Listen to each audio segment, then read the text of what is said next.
Камионџија на 40 годишна возраст со иницијали ВС од селото Луковица кај Македонска Каменица, денеска околу Пладне со ловчиска пушка, пукал во сопругата и детето. За среќа, тие поминале со полесни повреди, потврдуваат извори на телевизија Стар. Инцидентот бил кулминација на повеќе годишните брачни недоразбирања сврзани со љубомора.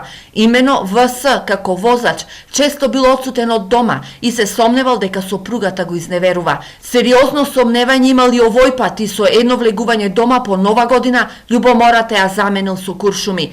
Среќната околност што сопругата поминала со релативно лесни повреди е поради присуството на незиното дете, кое цело време се обидувало да ја заштити мајката.